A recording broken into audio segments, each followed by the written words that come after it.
Can you guys hear me?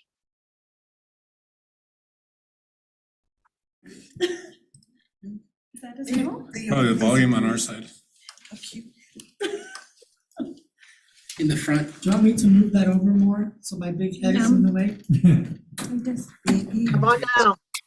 Oh, here we go. Maybe one of them. We need one of them to, Can I move it over? we need one of them to face that way. You gotta just swing your leg. That one faces that way. I always- This one faces this way. Oh, no, no, no, We're no. good? Oh, there we go. That's good. She got it. Is that better? Perfect. I always feel like I'm gonna reflect. I was like, oh, the man in the moon. I was like, okay. Yeah, I was like, okay, I forgot, okay. Oh, there's two?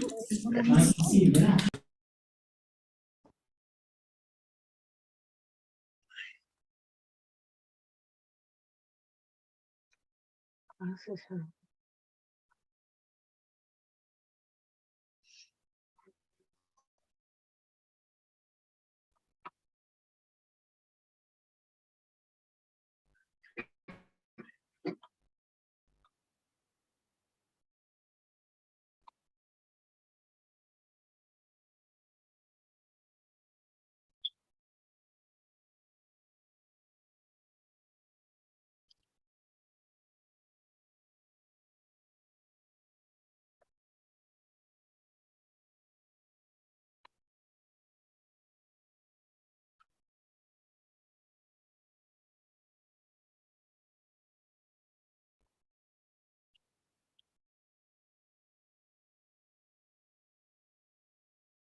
I can't hear you guys.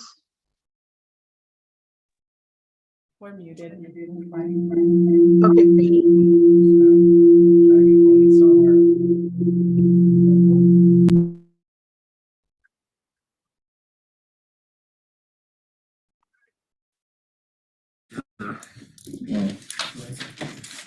So, Just move this on. What? Is that my phone? Do you need to go get it? No, I just have to remember it.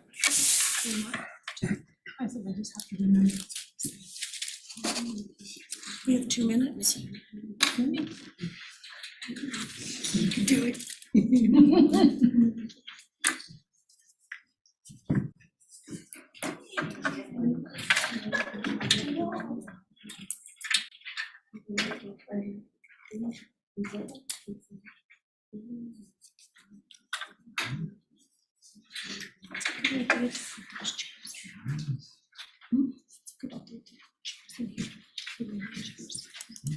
Cold all day.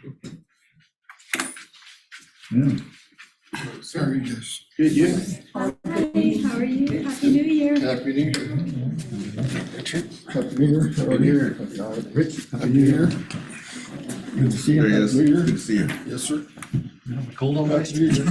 You look like you. It has been a little cold. A little chilly. I'm sorry I don't know you.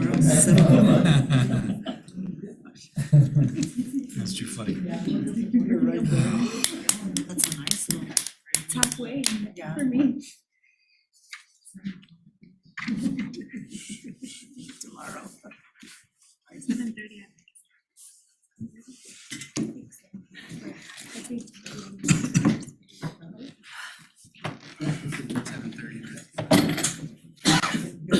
You broke it. I did, and then it says 7.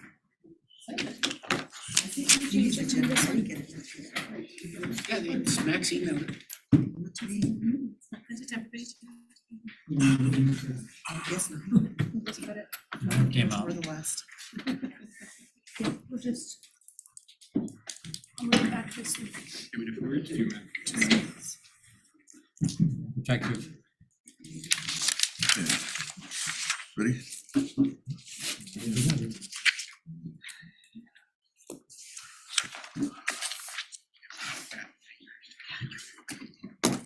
Turn my cell phone.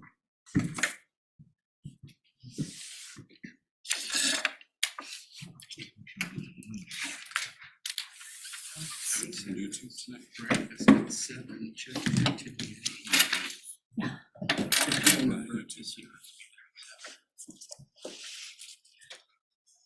Gotta eat breakfast.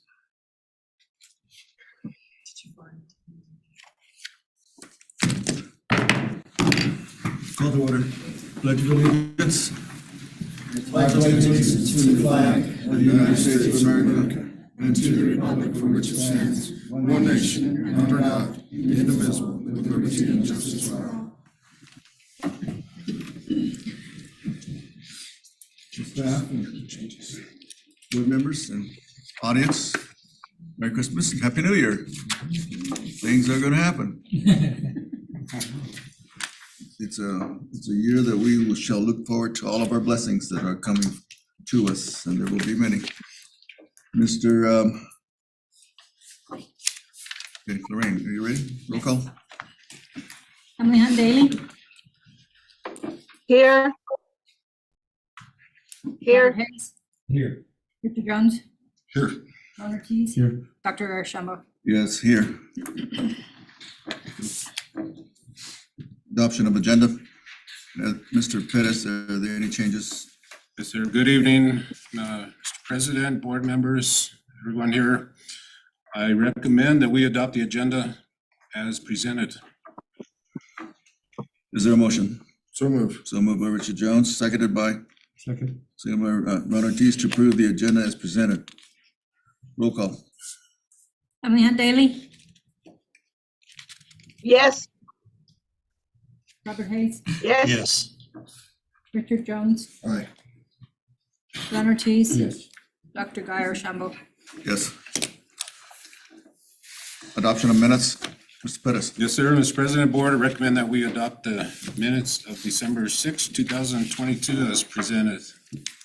Take a review again, just for a second.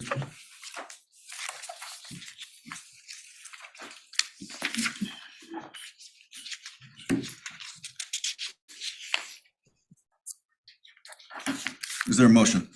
I make a motion, we approve. Is there a second? Second. Bob Hayes.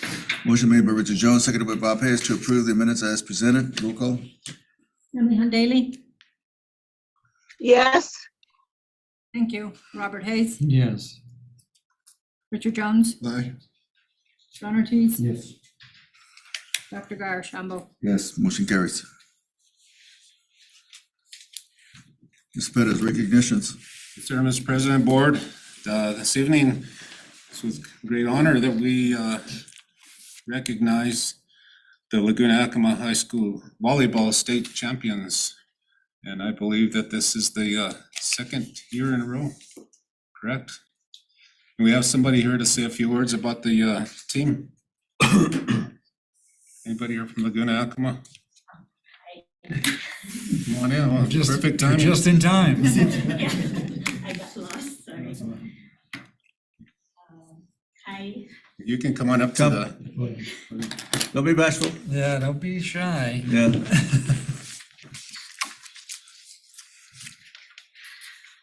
good evening, everyone. I'm Patricia Ascaris. I'm the assistant coach for the Laguna Acoma volleyball team. And Coach Lorenzo apologizes she couldn't be here. She's attending her daughter's basketball game right now. And we'd like to thank the board and others for the continued support for our student athletes. It has been amazing to see these girls succeed not only in the court, but in the classroom as well. So if I may, would like to recognize, I would like to read the accomplishments of our student athletes at Laguna Acoma. Okay, we have Gianna Carrillo. She's a ninth grader, back-to-back district and state champ for 2021 and 2022, and all-state first team selection. Kaylee Lorenzo, back-to-back district and state champ 2021 and 2022, second team all-district and all-metro second team. Sophia Lazos, back-to-back district and state champ 2021 and 2022. Savannah Suazo, back-to-back district and state champ 2021 and 2022. And we have 8 seniors for the team this year, which will be graduating this May. So we have Bethany Mariano, back-to-back district and state champ, all Metro academic player, all district first team, and all state first team. Then we have Nikki Charisposi, back-to-back district and state champ, all Metro academic players. Haley Kelsey, back-to-back district and state champ, 2021 and 2022, all district first team, all Metro second team, all state first team, and all Metro academic player. We have Geraldine Day, back-to-back district and state champ for 2021 and 2022, all district first team, all Metro second team, all Metro academic player, and all state first team. Then we have Yasmin Villegas, back-to-back district and state champ for 2021 and 2022. Natalie Ascaris, district and state champ 2022, all district first team, all Metro first team, all Metro academic player, and all state first team. Kaylee Garcia, back-to-back district and state champ 2021 and 2022, all Metro academic player. And last but not the least, we have Sylvia Gedman, back-to-back district and state champ 2021 and 2022, all district MVP, all Metro player of the year, all state first team, all Metro academic player of the year, and senior player of the year for all Metro team. So these are the 12 student athletes from Laguna Acama who made it to the state championship this year. Thank you. Good job. Thank you.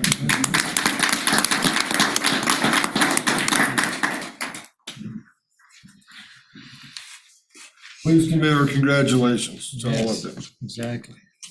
Remarkable, It is for 2 years. fantastic. Emily? Thank you. Please extend my congratulations to all the girls. And actually, some of them are part of our extended family. And the fact that they're not only great athletes, but also great academic athletes, that says something twofold. And let them know that we're awfully proud of them and wish them all the best in their success, especially the seniors that will be leaving us this year. So congratulations to the coach and to the players and to the families of the players, because it takes a lot to support your student athlete. Means, getting up early in the morning to get them to the bus, picking them up late at night when they come home from a game. So you have to have that family support. So congratulations. You made us proud. Thank you. I know that last year that we were presented with the team grade average for the whole team. Do you know what it is here? I'm sorry. Okay, well, later on, I'd like to see that. So, but on behalf of the school district and the school board, we have certificates and we will be getting these your way, and a plaque also that's still being constructed, so, but we appreciate it. Thank you very much. Ms. Pettis? Yes, sir. So next up, I'm also very proud to bring up on the academic side our Grants High School math competition event that occurred very recently. It was a great success, very exciting, and all based on He's actually here from Mesa. Mesa. Okay, but Hello, good evening. I am the president of Mesa Club, Joaquin Longoria, and I don't have a speech prepared, but I am here representing my fellow teammates, Lucas Colburn, Ryan Tortolita, Gary Chavez, Joseph Martinez, Clemente Garcia, Gabriel Garcia, Lorenzo Sanchez, Julian Padilla, Andrew Rodriguez, and myself, and how we won the state competition down in Las Cruces for the Mesa 2022 Governor Send Challenge. And I'm sorry, I don't have a speech ready. that's You guys can perfect. ask questions you guys have. Thank you. When was this, when did this take place again? This took place in Las Cruces, December 2nd and December 3rd, this last year. It was pretty fun. We drove down Las Cruces the previous day, then that next morning we had our competition with other schools around the state levels. Describe what it is that what is it that you guys do to compete mathematically? Mathematically, what we do to compete is first, well, we had to construct it's basically a project for the challenge. It was make something that could have benefit in Mexico as a green-based state, basically, or just like foster our schools and I don't know, society as a whole in Mexico. So what we came up with was a mushroom that eats plastic basically, or it degrades plastic. And we also found out that this fungi can also be used just as a food source, and you can grow it in your home as well. And once we started this project back in mid-September, I believe, and the process was a little slow in the beginning process, but in October we started really moving forward, and then we started experimenting with it. We created basically in a little environment, like it's about a 5-foot by 2-foot box for the mushroom, and we started experimenting with 20 pieces of fungi separately. We put pieces of plastic inside, and we used a controlled variable, which is just the mushroom with plastic, and then we used a uncontrolled variable. We added potato flakes to it because it helps it grow. And after that, well, that's how our project keeps going. And our deadline for this project as a whole was November 18th. So as time started coming by and we were limited by how many days there were in school, we're coming a little close. We submitted it just in time, November 18th. And we were happy with the results. And then the Mesa Foundation as a whole, they selected all the schools from the New Mexico, but then they added pick ones they like. So like I believe it was around 25 teams as a whole, or 25 teams that went down to Las Cruces to compete. And we were one of those 25 teams. So they selected the best that they found, and we're happy we were one of them. So we competed down in Las Cruces. It was basically a giant science fair. So the judges came up to us one by one, even just people who were there.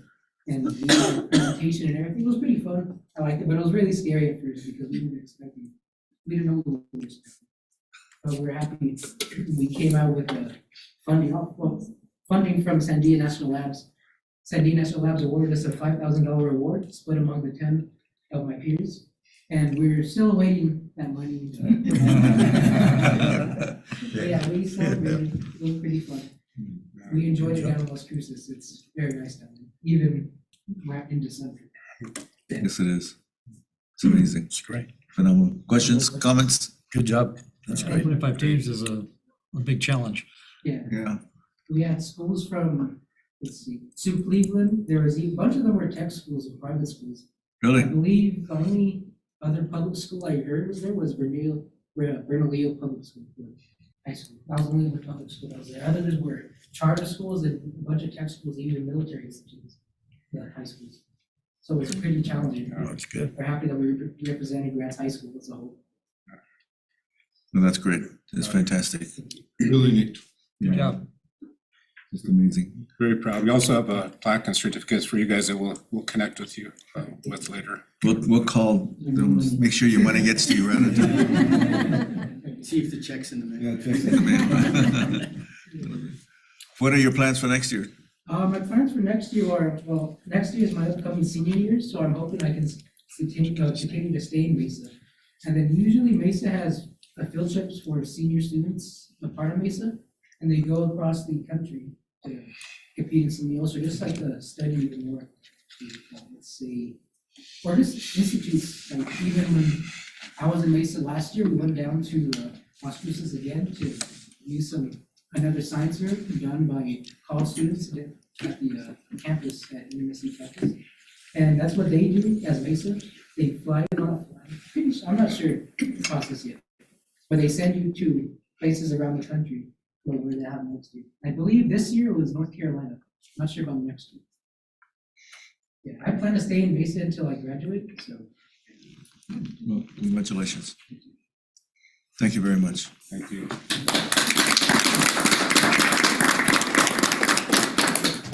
Mr. Pettis, citizens to address the board. Any citizens? No, sir. Presentations, Mr. Pettis.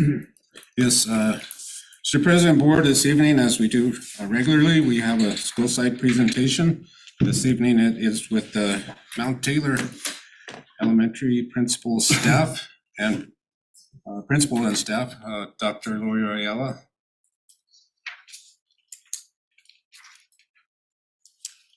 Good evening, everyone. I'm Dr. Lori Ayala, Board President, Board Members, Superintendent Perez. I would like to present to you some of the highlights of Mount Taylor.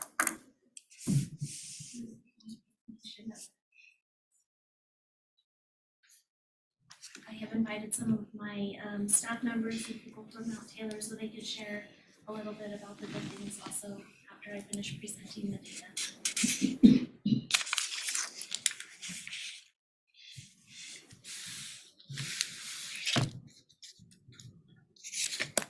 Okay, so first we have our average attendance for the first quarter and the second quarter. Can we move that up just a little bit? So quarter one, the average was 90%, 90.8, and then second quarter we had a drop to 88. Our ultimate goal for attendance is to be at 98 or above as far as our average. And we're doing a lot of things to increase our attendance and giving the kids incentives and mystery days where they don't know if they'll be rewarded, but they'll be rewarded just for being at school that day. We make a lot of parent phone calls, and we're working with our kids to try to increase our attendance. For our younger ones, it's kind of hard because they depend on their parents to bring them to school, so it's a tough situation, but we continue to try to provide incentives for the kids to be here.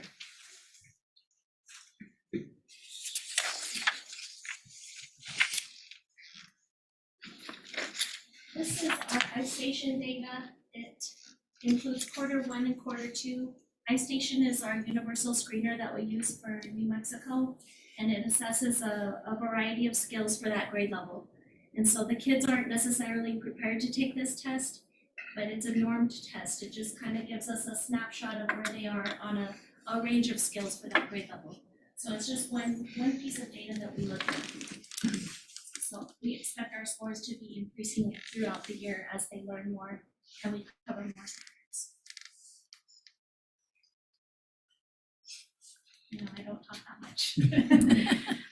So this is the data that I really want to share with you today. This is our curriculum-based assessment data. This is our synergy data based on the standards that were taught for first and second quarter. And I'm really proud of this and proud of our school because the kids are doing so well. And they can only go up from here. So this is our ELA data for each grade level.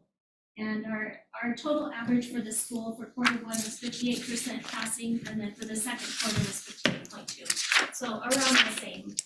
But if you look at each grade level, you'll see down here how they either increased or stayed the same from quarter one to quarter two.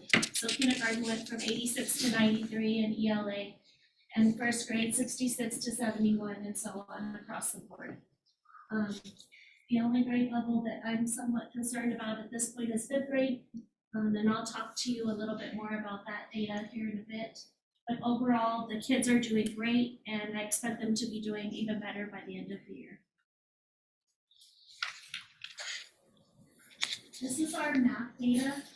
Math is one area that I've really been focusing on this year because it was an area of struggle for Mount Taylor.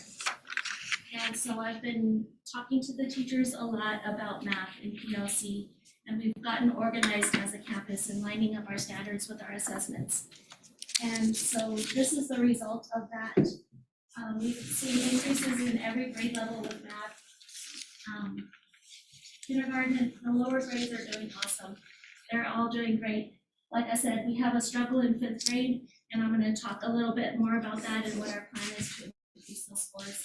If our fifth graders were doing better, our campus would be doing better overall. But nevertheless, I'm happy with the scores, and I think we're going in the right direction.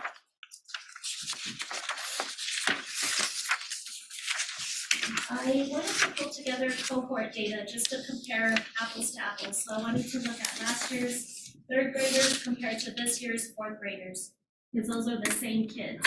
So from year to year, we're comparing a different group of kids on a different set of standards.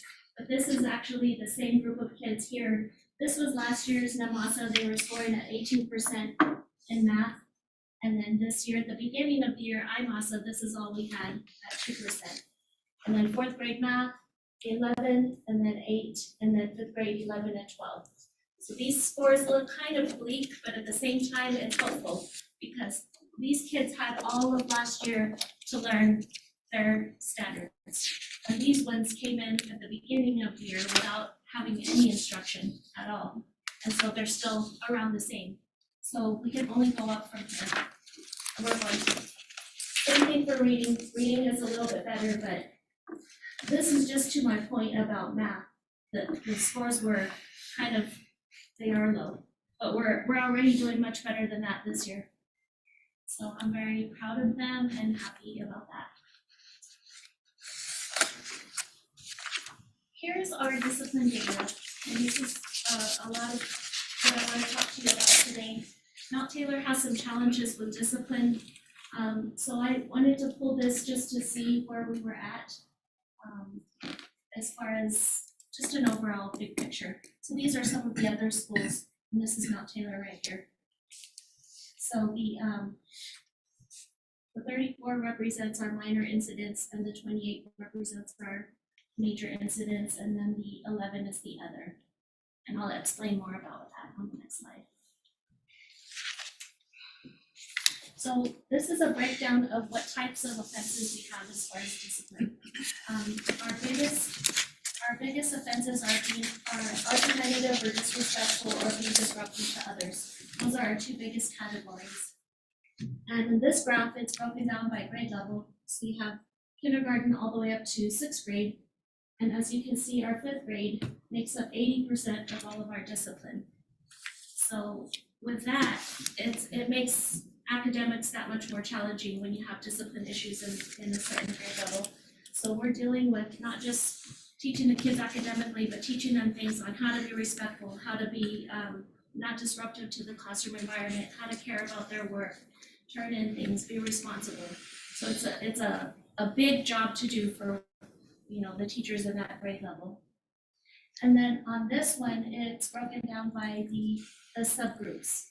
So our major two subgroups are the American Indian and the Hispanic. So those are our subpopulations that make up the majority of our discipline.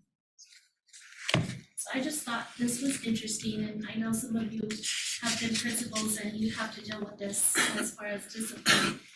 So it is a challenge, and I don't want to make it seem like it's not there.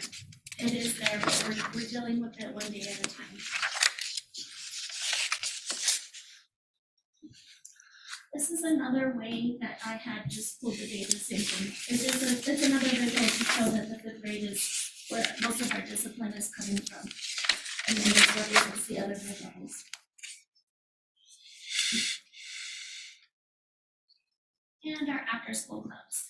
So this year, I wanted to try something different other than tutoring.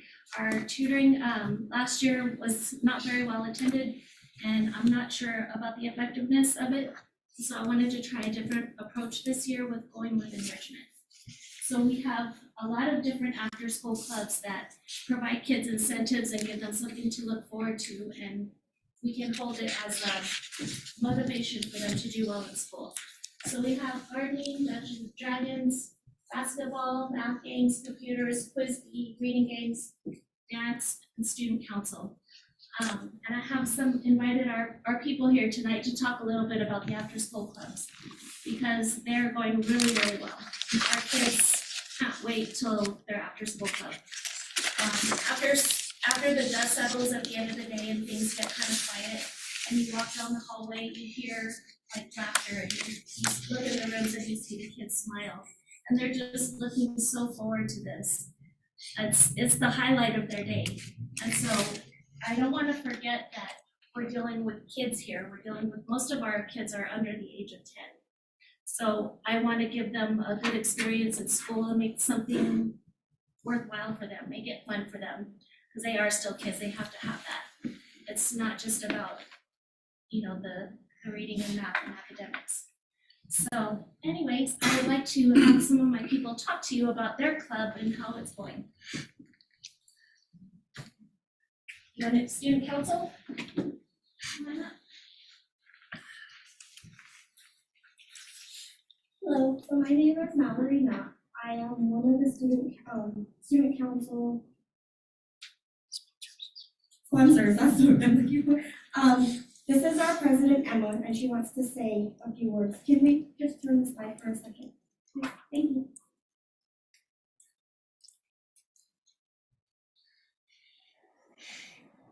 Okay, so I'm Emma Munson, and I'm president of Student Council at Mountain Elementary. Student Council has helped to raise student morale at our school.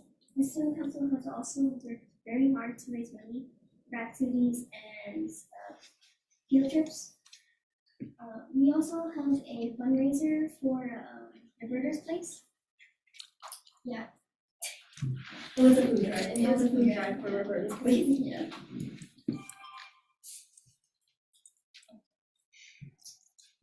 Thank you. I'm scared. Tina, Mr. Day, Ms. Bell, why don't you all three come up and just give a quick little summary of your plan?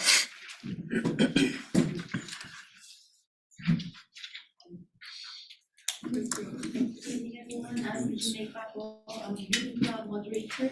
So I'm just very proud that all of my students attending reading club are very consistent with their attendance.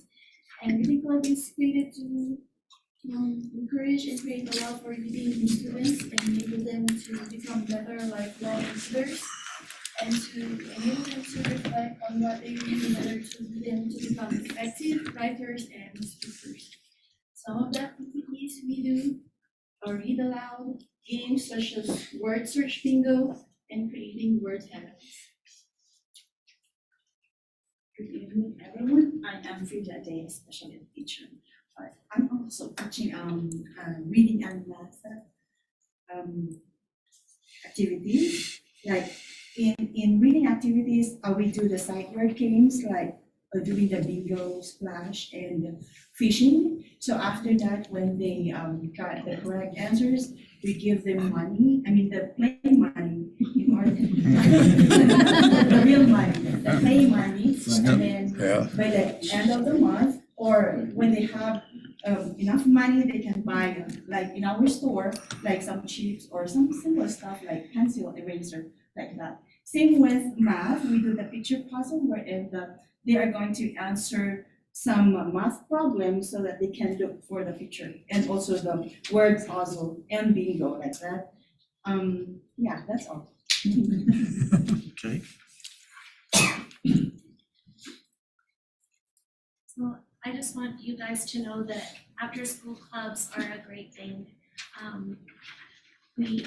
A lot of our kids that are going to our basketball club are some of the ones that we have discipline issues with. And so we use that club as an incentive to do well in school. Like, you need to do well and do your work so that you can participate in the thing that you love the most. So they're really effective in that way. So that's all I have. If you have questions for me? I got a couple whenever. What is your percentage of your students, like your student body that participates in the after-school program? You have 10 or 12, you got 50 or 60, yeah, I just, would say we have at least 40%. really? That's good. Probably more. We have like 20 or more kids in every club. And one of our clubs, the Dungeons and Dragons, we have to alternate days just to accommodate all the kids. So on Mondays, we'd have like first and second grade, and then Tuesday, third and fourth, and so on like that. So we can accommodate all the kids. My next question is, like the fifth grade data, I know it's concerning to look at it. Was our fifth grade data staggered last year, or is that our fourth grade data last year? Is That's it, our fourth grade data. so it's that cohort of kids going through? It is. I mean, where we, at some time, So we have brainstormed one of my fifth grade teachers is here, Miss Ipapo. We've been brainstorming on ideas to how do we move forward from this. So one idea we had is to make one of our fifth grade rooms self-contained and put the students in there that need a little more support with an educational aid, and the other two would do reading and math based on the strengths of the teacher. So I've got two new teachers in fifth grade, and one of them is really good at teaching math. So we're tossing that idea around about having him teach math and the other teach reading and then one be self-contained. So that we can address these issues going forward. Because really, the kids are capable, and our fourth grade data shows that they can do it. But if we don't change something, we'll Yeah. have bad, terrible sixth grade data next year. Right, so And we don't we're, wanna do that. we're in the process, believe me, I got we've you. had a lot of conversations about this. And then my last question is, I'm sitting here thinking, and I don't know how, why would we ever break down the discipline problem by ethnicity? What does that gain us at all? Well, we wanna make sure we're not letting any kids slip through the cracks. And a lot of our kids that have discipline issues, they have other issues that we need to address through counseling or intervention and things like that. Still, why is ethnicity relevant? You know that the kids are discipline problems, why is it? I mean, I don't understand that, we do it a lot in our school district, and I can't see the relevancy to it. We have kids that are having disciplinary problems, I think it's irrelevant what ethnicity they are.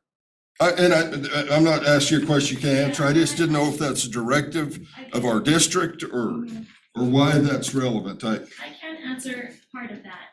We have a Title 6 or 7 liaison, and she's very concerned about the Native population and their discipline data and academics and whatnot. And the Pueblos have reached out to us to see what they can do to support. So from that end, I do need to let them know, if there's issues that they can support with. That's the answer I was expecting. Thanks. And I can add to that, I think as an educator habit is when we analyze data, we look at all of the subpopulations with special ed or ethnic populations or at-risk students or socioeconomically disadvantaged. I think that might be a habit of ours to break those groups up, but sometimes it's not I always. still don't see where it relevant. gains us as a whole, as a school district. Thank you very much for. You're welcome. Thank you. Thank you. It's a refreshing, novel approach possibly to consider after-school efforts. So I think if kids come back with more of the same that they got during the day, they may not be as excited. So, and it gives, and I'm assuming that they stay for about an hour or so after school? And then the parents come pick them up, or they walk home from school? Yeah. Do we provide them with any refreshments? Like snacks, popcorn, hamburgers, french fries? Just kidding. Yeah, I think that helps to a great extent. I would imagine in terms of what Rich is saying is that what kinds of things do we do for all the kids? And give them an opportunity to probably interact with each other, be more positively. And education sometimes can be tough for some kids. And so it's a good opportunity for them to do that. I was looking at the data too. The beginning of year data is always beginning of the year data. We always know historically that kids over the summer drop off. So we'll be looking forward to the kinds of data that we're going to get soon, and also at the end of the year. So we see how this all plays out for them. But it's always, I know that you're looking at it, it's feeling, oh my goodness, what can we do? And the best thing for you guys to do is to talk about it and figure out what are some novel and creative things that you can do to address those issues. And it has to do with probably a variety of issues that are facing them. Nevertheless, you do have your challenges, and we do encourage you to continue to be as innovative as possible to develop an approach that's going to work for the kids. And thank you very much. The graphics are different. They're not typical line graphs, bar graphs. They're, so it kind of visualizes the things a bit more creatively. That's really good. Anyone else? To make a note that we're working on two things that came up is providing transportation for after-school activities and providing snacks. So we're very much on a pathway to bring that to all the schools, not just Mount Taylor, but so that's something that's very much on deck to get some of that rolling. I think with the data, we're gonna there's a lot to look at, to be careful. There's definitely a problem with fifth grade. When we look at Synergy quarterly assessments, once again, you're looking at different standards each quarter. So if you're looking at if you want to look at growth, it's better to look at the prior year to Q1 to Q1, or you can look at cohort data too, but that could be a little misleading too. So we'll do some more in-depth presentation of the data, and I think Raina has some things that'll help put some of that in perspective here in just a bit. Okay. Anything else? Oh, Miss Diaz. Was that? I would just like to commend the staff for putting that data together and for recognizing and coming up with alternative solutions on how to tackle the percentages to have them go up instead of staying where they're at. So I commend your staff and keep up the good work. It's always important that you're always looking for other ways to educate our kids, and just keep up the good work. And I'm pretty sure your hard work is going to pay off in the long run. Thank you. Exactly. I'd like to recognize the student, Miss Munson, Miss Munson's daughter, or Miss, yeah. So well spoken. Appreciate you. That sometimes at your age it takes a lot, but you're on a good path. A lot of good things to come your way. So appreciate what you did tonight. An aside, Richard asked a question, and I think he deserves a good answer. And I think that's what you wanted, is you posed the question of why. So, with you guys, take a look at that issue and explore that so that we can have a more comprehensive explanations so that we can, as a board, understand why we disaggregate data into subgroups, for what purpose, and that's the point, what purpose? Why we're doing certain things. For instance, in a classroom, when we teach, we got 20 kids, we look at them all. That's right. And so we then look at the scores. We look at whether Johnny is behaving or not. And so we look at it in that sense. However, we also need to recognize what could be factors that are impacting upon this child's performance. And so sometimes we need to explore, dig a little bit more deeper into the things that we should try to understand about that child in order to figure out what it is, what best things we can do for that child.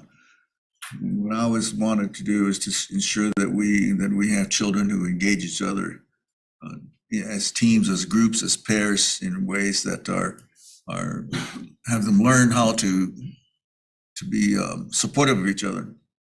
And that's important for them to do. So notwithstanding whatever their background is, they deserve that chance to learn how to interact with each other and to support it, pair up, and do all kinds of things together.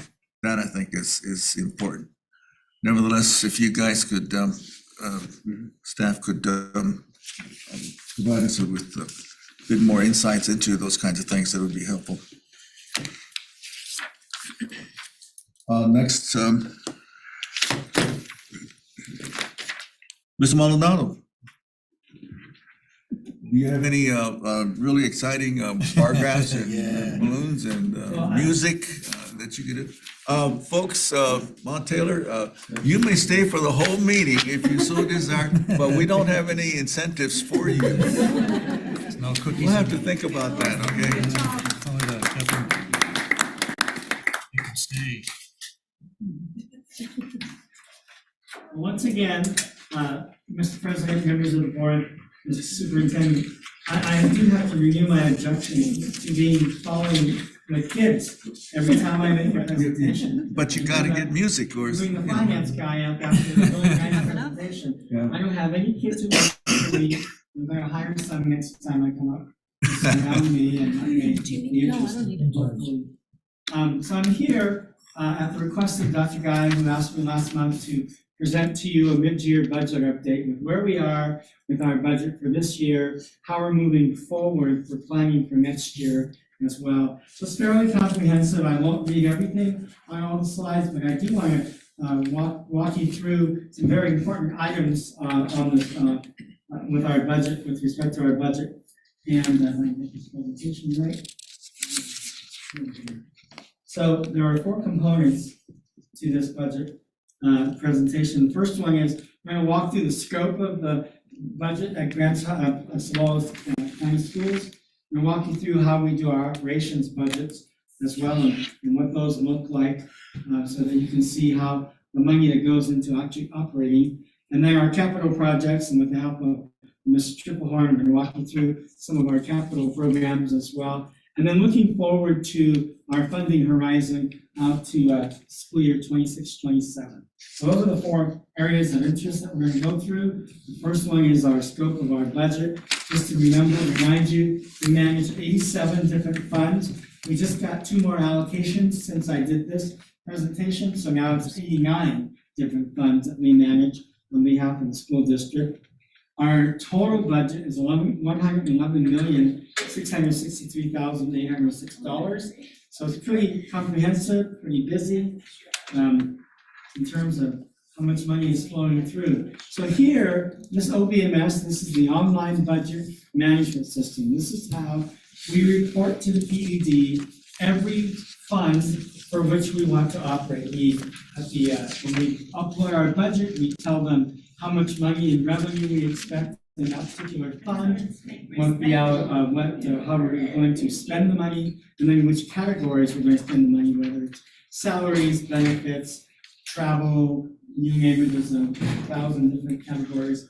And so that's when you see the RFRs or the request for reimbursement or the BARs, the budget adjustment request, that's what we're doing. We're adding more money to those funds as they come in, or we move money between categories, or we're requesting money that we take to have reimbursed from the state that we pay for out of our operations. And I'll tell you why that's important later on when we get to talking about cash flow. So remember, before I told you before that we pay for everything out of our operation account, our checking account writes everything, and then we go ask the PED for reimbursements. Those reimbursements can take between 60 and 180 days to get back. So we're using up our cash as we go. PED says they're getting better at reimbursement, and we've experienced that. We're down to average of about 60 to 80 days. So that's better for us in terms of recovering the cash and putting it back into our bank account. These are the codes and the funds. I won't bore you with all of those, but you can see what we budgeted there in all of the OBMS budget operating funds, about 3 or 4 pages worth. You can see that this is how the PED manages our funds. And every quarter, when we give our cash report, we report our fund balances based on what we have spent and what money's come in for those particular funds. So as you can see, it's a lot of funds to manage. And you'll see, for example, our very last page I put up there for the fund number 31701, which is the SB9 local, $2.9 million that's to be spent on school facilities, school things that are directly impacting and involving students. Right? So then I'm going to walk you through, here's some of the allocations for many of our title programs. So Title I, which is 24101, that's the fund number, Title I, and out of the allocation of 2.5 million, we have either spent at this point or encumbered, meaning we plan to spend or we're paying for salaries that we've already encumbered those amounts, and we have $396,000 left to encumber and spend in this particular fund. So after Dr. Guy asked me to present this, I met with all the departments and all the schools, and we walked through every fund that they had to find out where they were, and this is exactly how we came up with this information. Then we compared it to what was actually in OBMS. Remember, OBMS is sort of a reporting mechanism for us. That's where we report to the state what we've spent, and that's how they keep tabs on us. And then we keep tabs on the departments and the fund managers by making sure that those things match. Right? And Title II is for teacher and principal training and recruiting. We have $244,000 in that in terms of allocation, and we actually overspent that, so we're gonna have to move some, do a bar to move them between categories and take some of the cash that we allocated mistakenly to this fund and put it into a different fund, because you can't overdraw these funds. None of these can be overdrawn. And if you remember, maybe about a year or so ago, I came to you and talked to you about the need for permanent cash transfers, because we have funds that were all the way back to 2010 or so that we had either overdrawn or underspent, that we never reconciled. We don't want to do that again, so we're going to fix this before the end of the year. Title III, which is language instruction, we took a small amount, $33,000. We have $2,700 remaining in that has not been encumbered, nor has it been spent on students yet. The next one is $178,000 for Title IV. You can see there we have $31,000 remaining. So as you can imagine, managing all of these funds takes a fair amount of work to make sure that they're spent in the right categories that we said we were going to spend them in. We have the right approvals, we have the right documentation to request our reimbursement, and then when we get it, we track that money actually went back into the account. So I won't go through all of these with you, and you can see. So here's the important one. So remember, we got 3 funds, 3 allocations from the state through the federal government when the COVID-19 pandemic hit. We got the CARES money, the 1.6 million, right? And we spent that mostly, or almost all, on PPE and on Chromebooks and all the technology, right? 1.6 million. Then out of the Carissa funds, our allocation this year, so it was, our allocation for Carissa was $6 million. But that was 2 years ago, and we've been spending that. So this year's allocation, what remained of that $6 million was 1.3, and of that, we still have 319,000. So our allocation originally for Carissa was just over 6 million, right? We spent it last year and the year before, and then this year we carry over $1.3 million. Making sense? That was our total allocation. Then with the ARP money that we received $22 million, $14 million, we carried most of that over because we just got it at the end of last fiscal year, so we carried almost all of that balance over to this year, so it's $14 million. Out of that, remember, we're paying for the updates and the brand new CTE program and all the teachers, and all the planning, all the equipment, all of that. We paid for social and emotional training, a myriad of different programs, and out of that $14 million, we still have almost $2 million left to spend or encumber. And we have until the end of 2024, school year end of 2024, to spend that money. So, any questions about what I presented so far? Right. So here's our audit history. So I came on board in July of 2019, and we were in the middle of an audit for school year 18-19. You might remember that was a wonderful audit to be involved in, 26 different findings, and so we learned a lot from that. This is when we discovered all of those stale checks that we had, and it's 150 stale checks that had never been cashed nor had we reconciled ever. So all those uncashed checks, and then all of those stale accounts that we had at the PED that we either overspent or underspent meant that we couldn't reconcile our cash balance at the bank with what we had in our accounting system. Fortunately, we had more money in the bank than we had in our accounting system. Otherwise, I would be wearing orange today instead of red, because it would have been, it's really difficult to reconcile when you're overdrawn on these accounts. So it took us a long time to figure out how to fix this, and we're still not 100% done with fixing those issues, but we will be this year. So hopefully next year when we get our audit for 22-23, things will be a lot cleaner for you to look at.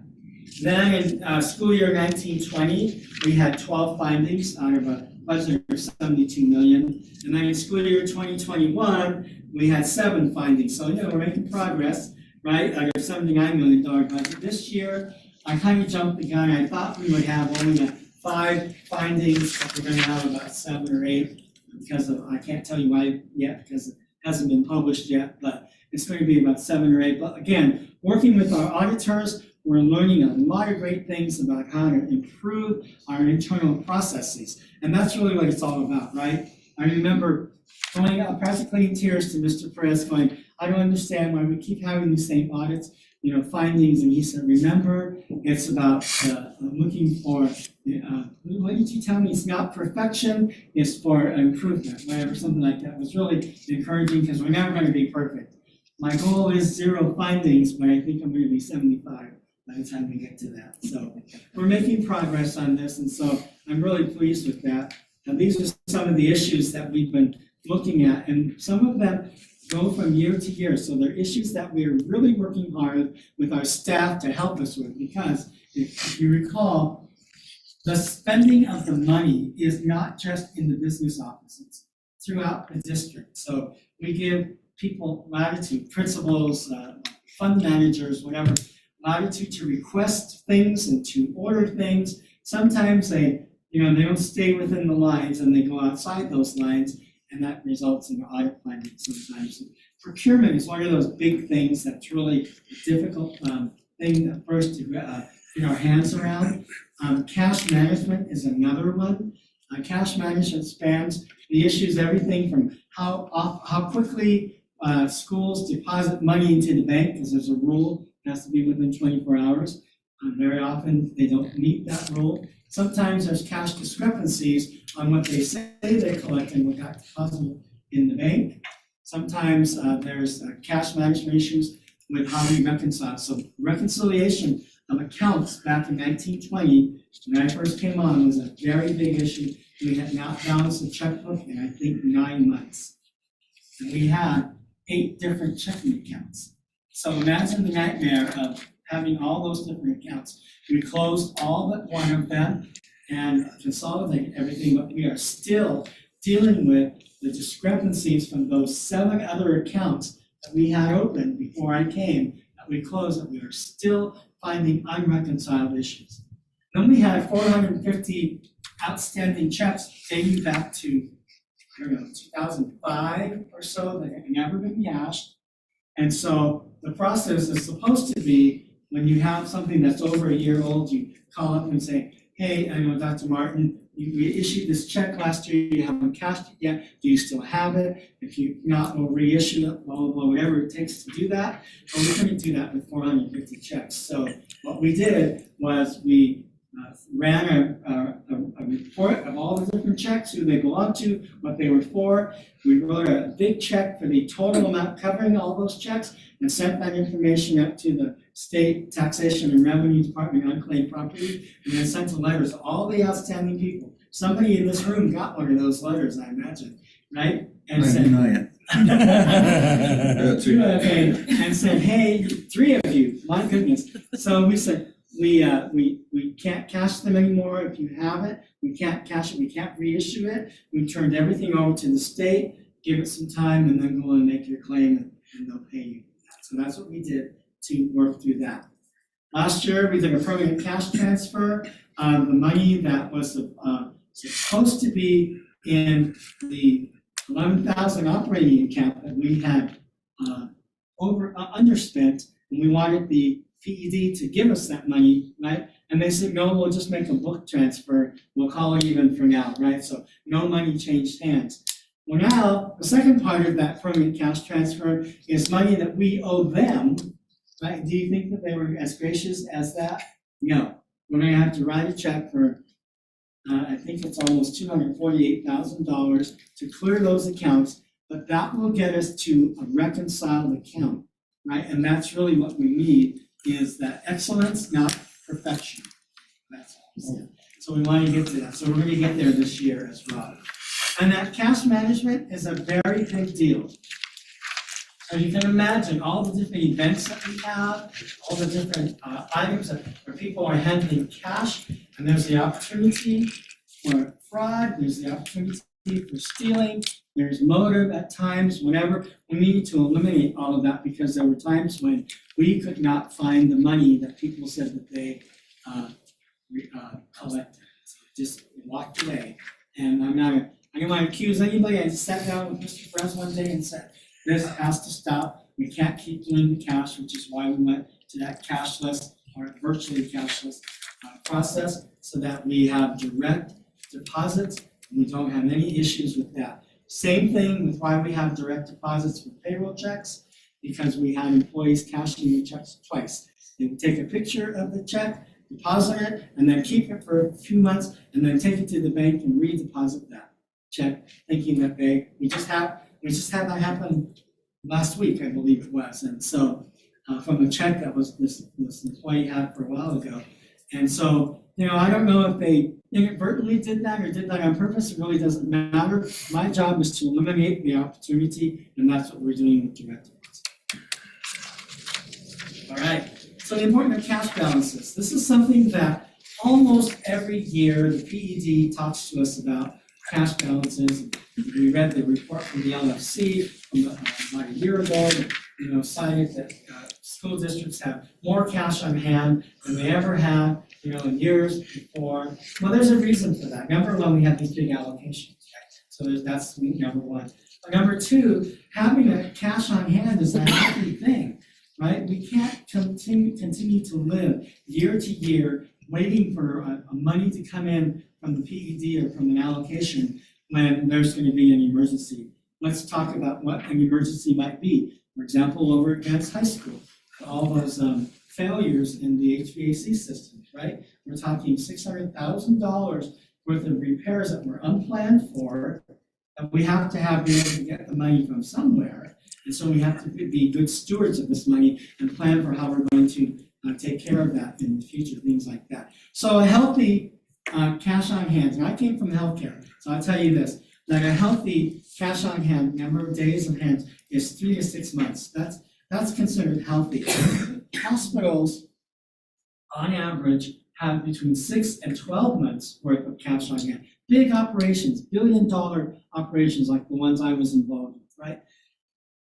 GCCS has between 40 and 120 days of cash on hand, meaning that if the money stopped flowing today, and we had to continue operations, mostly salaries, benefits, things like that, we would only be able to operate for another 40 days, depending on how much we put in there, right? So that's why I say we need to get to a healthier place with storing reserves. And I know sometimes the PED and some of our legislators frown on that because they say we're not spending it on the students, but we are. And I'm going to show you our cash plan in just a little bit to show you how we're planning for that funding cliff that's coming in 2024-25. And then we also have to fund our capital projects. And as you know, this year we have 2 big ones coming up, which is going to drain a lot of that cash before we get reimbursed for it. And then, of course, planning for those funding cliffs. So, number 2, questions about what I've talked to you so far? All right, here's our operations budget. So, out of this, we looked at this, what we spent in technology, mostly with the advent of the public health emergency, with putting Chromebooks in the hands of every student, and then smart boards in every classroom, and putting in district laptops and desktops for every teacher, things like that. So 3,220 students enrolled when I made this presentation, and I went and I met with every principal to say, show me how you have distributed Chromebooks, right? So we don't have a good number on that, and I was talking to Mr. Perez about that Well, I've been doing that over the last few weeks actually, but today it really hit that we don't yet have our arms around how many students still don't have Chromebooks, if any, right, and who they are. And so we're working on that, so hopefully by the end of January, I'll have all that information. If they happen to come back and report to you some good news, so we know where everything is, right? But we spent a fair amount of money on the technology and putting it in the hands of students. Next board meeting, you're gonna hear a presentation from our bond council and our capital investment group, where we're gonna go out to the New Mexico Finance Authority and ask for another $1 million in EdTech notes. This is how we propose to spend that money, $586,000, and replacing 1,000 student Chromebooks plus 300 more for incoming students to have on hand, for us to have on hand.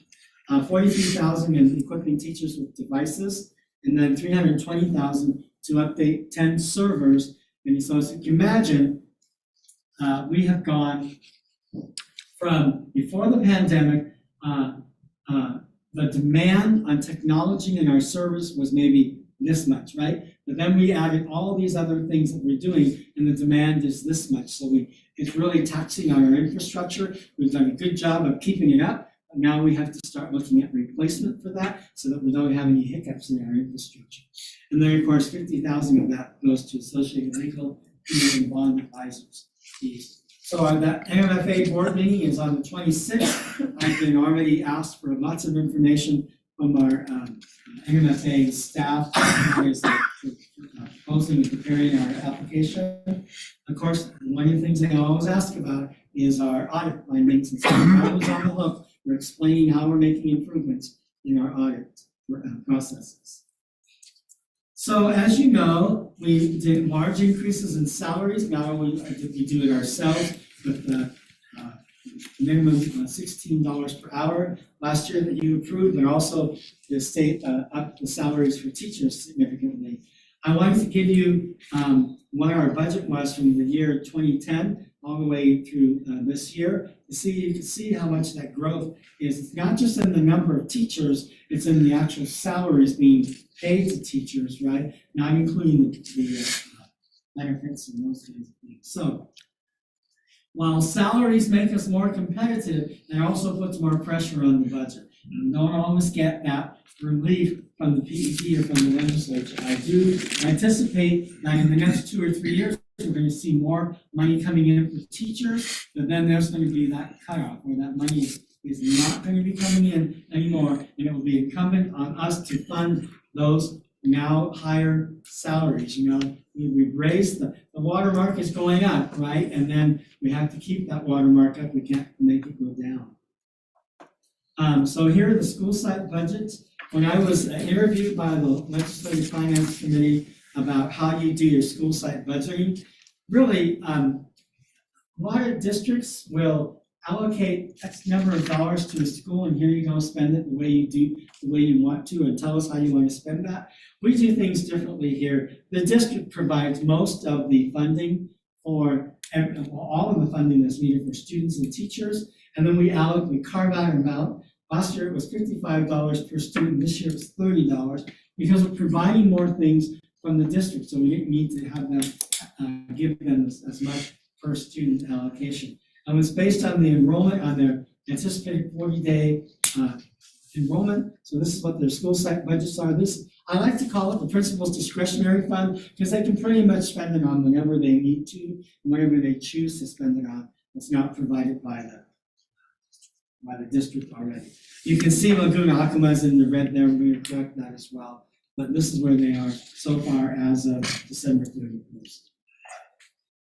Let's talk about our capital projects coming up. As you know, this was our original bond flyer that we put out in 2019. This is what we told the voters that we wanted to in terms of anticipated projects, and that's what they voted on, and that's what they approved. $10 million.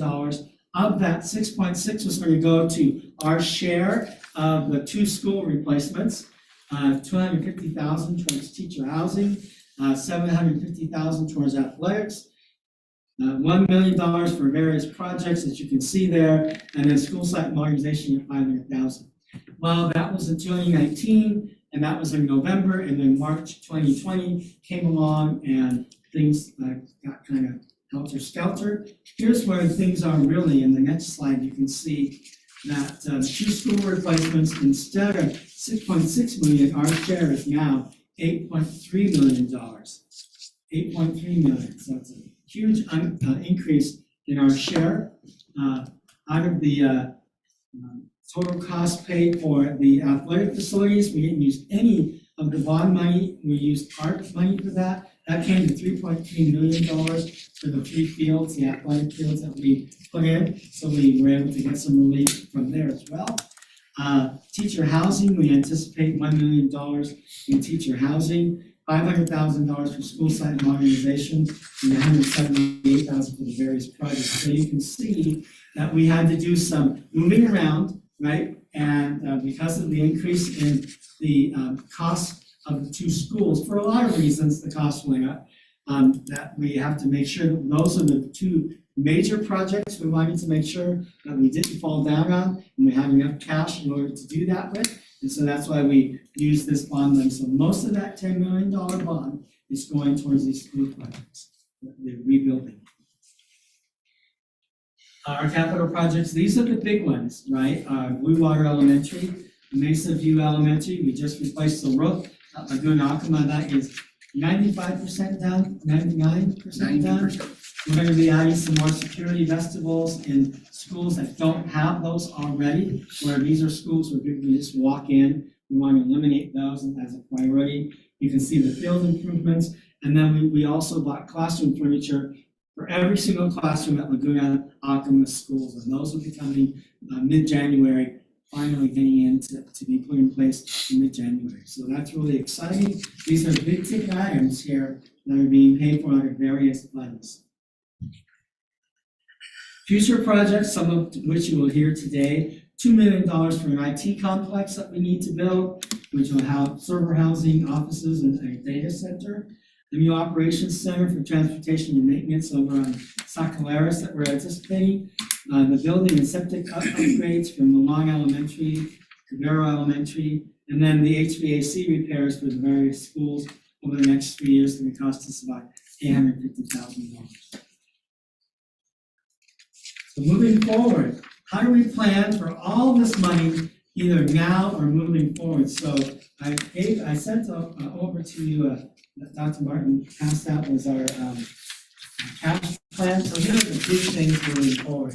We have cash needs for the Mount Taylor Elementary School replacement, salaries and wages, the incentives, the retention programs, the professional development programs that are proving to be beneficial, not only for the employees, but also for the district in advancing those goals in the strategic plan. So these are very important things that we have to keep continuing to provide, and at least in my opinion. I haven't asked Ms. Salazar about that, but she's nodding her head in agreement. And those are the things that we are trying, and the incentives, and I remember sharing with you last month about our incentive programs for kids coming back to school, working really well, paying dividends 5 to 15, 20% times over of what we invested in there.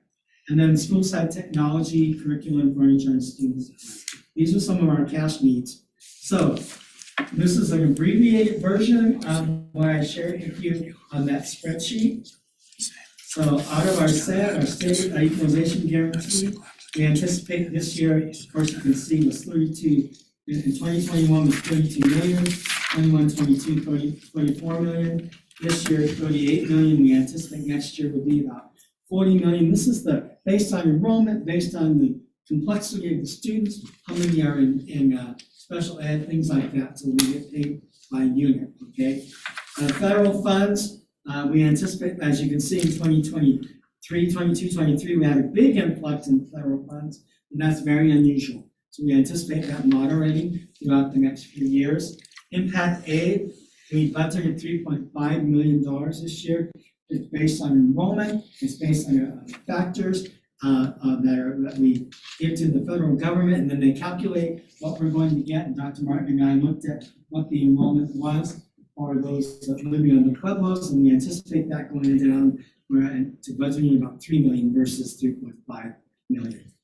And then, the other things like the forest reserve money that fluctuates up and down because of taxes. And then our wind farm, that's pretty consistent through the year 2040. We'll get the same amount, 312,000. Our Verizon lease, they popped the tower up on one of our properties and we get $19,000 a year through that.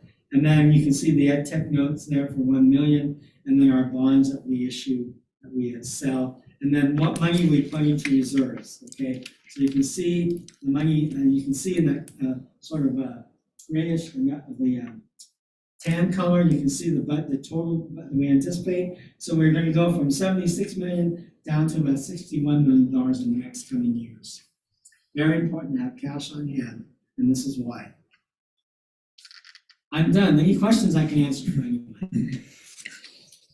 Mr. President, Steve, in the anticipated funds, you have impact aid, 3 million, and then $300 million. Oh, I did? That'd be great. I'm very ambitious. Really fantastic.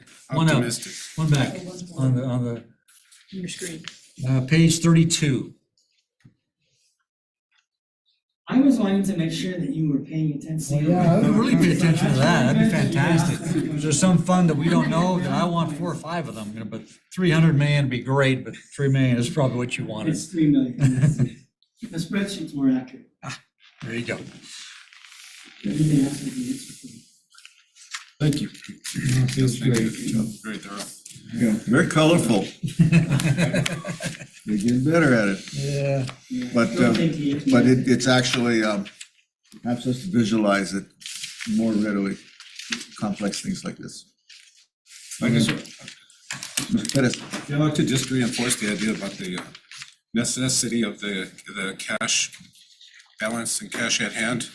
That's again, a hot, a rising topic across the state. I think even some questions we were asked by the LFC lately.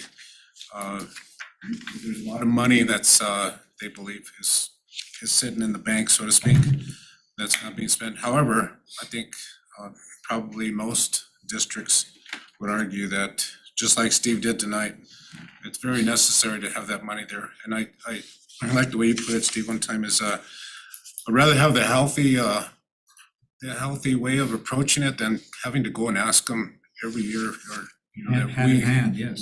we're asking for, almost like asking for a handout, rather than us having it there. We can use it carefully, logically, and in a good way.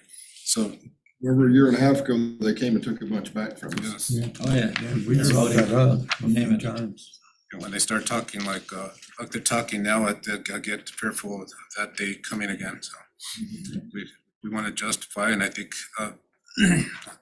all districts would also like to justify the need for having that healthy cash balance. It's not just storing money away that's not being used for students. It's very necessary. Well done. Mr.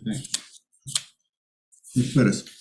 Yes, sir. Mr. President, Board, next up, we have the district quarterly assessment data. President, Board, Mr. Pettis. Tonight we have our student performance data for quarter 2. I included these first couple of slides just mostly as reminders. I know that you've already seen them, but these are our key performance indicators, and I think it's important to keep putting these in there so that we know what these KPIs are, what we're going for, what we're looking at for data. And so that's why I keep putting them in there. So it is on purpose. The next one is just a reminder of what our teachers do on a daily and weekly basis. And so our daily teacher observations, our examining student work protocol, that's very important to keep us going in the right direction, and our very good PLC discussions, much like we had today with our district-wide PLCs. And so today was a teacher professional development day, and so our teachers got together in groups. Our CTE teachers got together to meet. Dr. Martin and Mr. Pettis got to go around visiting. I was doing presentation for 5th through 8th grade ELA. So it was really good to be back in that role with one of our instructional coaches. and being able to share some writing information with them and some studying of our DLPs for ELA. And so all of our groups got to meet today. Our principals were also assigned to groups, and so we had a lot of support in each of those groups. It was a really good day. And one really good discussion that Dr. Martin and I stepped into, it was ELA, where there was Laguna and Grants teachers together, and they were asking each other, well, how did you do so well on this assessment? And what did you do different than that we did? So they were there taking notes on, there's a list of things that we did, here's a list of things that we did. What did you do differently that made your scores better than ours? Good discussion. The next is another reminder for you. This is our baseline, and all of our KPIs have data attached to them. And we look at data in a lot of different ways. Dr. Ayala shared data with you from quarter 1 to quarter 2. And while quarter 1 and quarter 2 are not testing the same standards, that's testing our system. So she's showing you that the students did perform better on quarter 2 than they did in quarter 1. And so it might be some of our students are getting used to taking assessments and are getting used to the system as well. And then tonight you're gonna see quarter 2 last year to quarter 2 this year comparison, which is a standard to standard.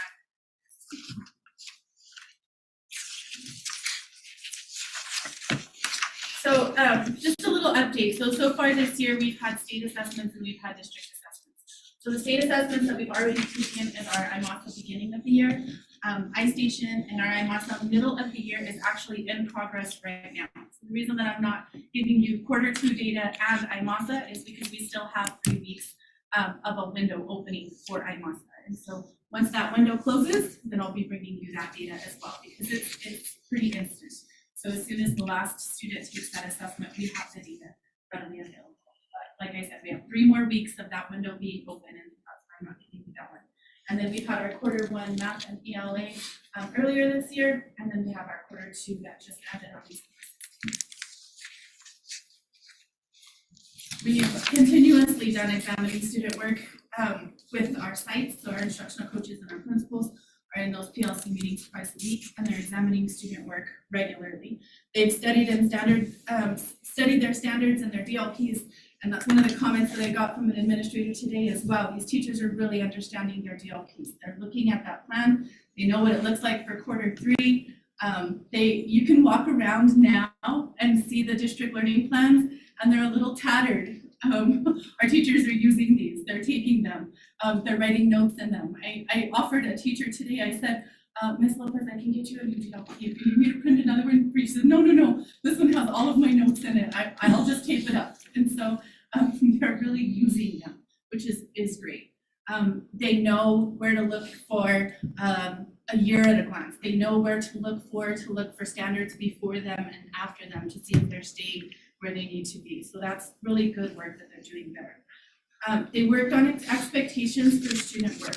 This has been a big one. Mr. Pettis and I have really talked to the instructional coaches about making sure that the student work that we're giving our students is on the grade level expectations, that we have high expectations for our students. And then we're gonna start to see some increase in performance from that. And they worked with quarterly assessment data. So after the first quarter, they really looked at that data and what they could do to help that. Mr. Pettis mentioned that the 9 through 12 group was asking for ELA, what did Laguna do? Theirs looked so much better than ours did at Grant High School this quarter. How can we get to where they are? And so I said, you can lead this group to this teacher, you can lead this group and you can ask these questions. And so we have teachers that are leading these groups also and asking those questions and having those discussions. And sometimes they're frank discussions, and sometimes they're vulnerable discussions, but they're learning from each other. They really have a growth in each other. The district-wide PLCs is what I mentioned that we had today. And this gives an opportunity for all of our teachers. Some of our schools have 1 second grade teacher. Some of our schools have 1 6th grade math teacher. And so they can get together with the other ones in the district and have some good discussions. This next slide will show you what we're testing right now and what I'm showing you right now. So for quarter 2, we're looking at last year to this year. So this is an example of an 8th grade ELA year at a glance. So this shows all of the standards that are being taught through the whole year. And what I've highlighted here in red is Q2. So these are the standards that we're looking at. And these were the same standards last year that we tested at Q2 as well. So now we're able to look at standards to standards. It is a different cohort of students, but we're looking at the same standards from last year to the same standards of this year. So here's our first comparison. This is our English language art comparison from last year to this year. In most of our grade levels, I think except for second grade in this one, and fifth grade, you can see that there's an increase. We are seeing some dramatic decreases in one school or one area, and then we address those ones. But for the most part, we're seeing that we either stayed right about the same or we can see an increase from last year's students. This is kinder through 5th, and then on the next one, on the next slide, we have 6th through 12th. You can see 7th grade had a really, really big drop. That is not something that we expect to see that big of a drop, and so we're really looking at that assessment. We're looking at time on task, which is a big one. So the assessments all tell us how long a student took to take that assessment, and so we're really looking at things like that. Did these students get into this assessment and 3 minutes later they were finished? Did these students rush through this, or did they take 2 hours to take this assessment? So we're looking at those kind of things because this isn't normal to have this big of a drop. So there's something else going on here for sure that we're going to look at for 7th grade. I was really, really excited to see the gains from 10th, 11th, and 12th. And that's where we really had good discussions among those high school teachers today. This is what we did, and we really saw some increases. A big discussion was we had conversations with our students. We talked to them and we showed them their Q1 assessment, and they were like, can I take that again? Can I have another chance? And when there wasn't that opportunity, they said that they took it a lot more serious. A lot of them said, okay, I'll read the passage this time.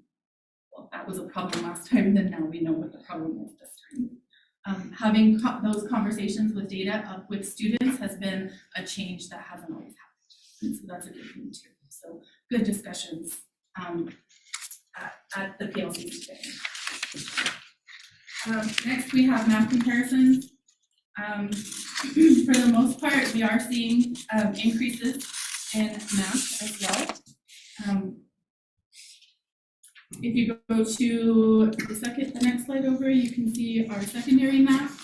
And in almost all areas here, except for geometry, we're seeing increases in math scores as well. So we've gone from having no proficiency or very low to having some students that are proficient.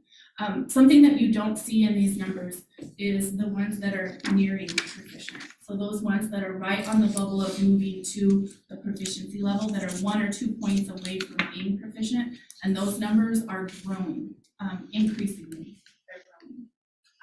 We're seeing a lot of increases in participation in the online tutoring that's being offered and those kind of things. Before I share this next slide, I want to make sure that I set the reason why we're doing this one. And so, as you all know with Yazzie Martinez, one of the rulings that they said was that we need to close the gap with some of our ethnicities, and we really need to show that we are working on closing that gap. And so this is an effort to do that. If you look at the all students here, you can see that we were at 44.7 and our Native American students was 41%. Last year, that gap was more than 20%. And so we are closing the gap a little bit. I think it's important not only to show the Native American, even though that's one of the 4 subgroups that they talk about in Yazzie Martinez. And so that's why I included all of them right there. We have talked before that there's not one intervention that works for all of a subpopulation. So whether that subpopulation is special education or Native American or economically disadvantaged or English language learners, there's not one that works particularly just for that subpopulation, but there are that work for individual students, and that's what we're continuing to do, is work on individual students. The next slide shows the same for our ELA. And so this is the district as a whole, and that's, once again, that's why we're showing the ethnicity there, is to show that we are closing the gap between the different ethnic groups and all students. And so that's a good thing right there. The next one is a comparison by tribe. And the reason that we're showing this comparison is that while we have shown some increases in our Native American student performance, we are consistently seeing about a 10% deficit in our Navajo subpopulation. And so we studied that further, and what we found is that we also have a 10% deficit with our Navajo attendance rate. And so we're looking at that hand-to-hand correlation of when you have decreased attendance, you're gonna have decreased performance. And for some of our subpopulations, we also have groups that are willing to help with things like attendance. And so that's why we have this one here. When we look at this math comparison by tribe, last year our Acoma students were at a 39.2%, and so they've gone up to a 44.5%. That's a significant increase there. We have seen some decreases in different areas, but for these ones right here, we're seeing an increase in almost every one of our tribal comparison groups here. We're going to continue to work with interventions for every student. We're not just working by subpopulation groups, we're working for every student. So we don't take all of one subgroup and say we're going to do this intervention for them, but this is a way for us to see that there was a correlation between student performance and attendance in this group. And so that is something that we can target, is the attendance. Go to the next one, it's the ELA comparison by tribe. And the same thing here, we're seeing an increase in every one of our groups from last year to this year. With the exception of the one, which is Navajo, which we're seeing a decrease, but we're also seeing that decrease in attendance.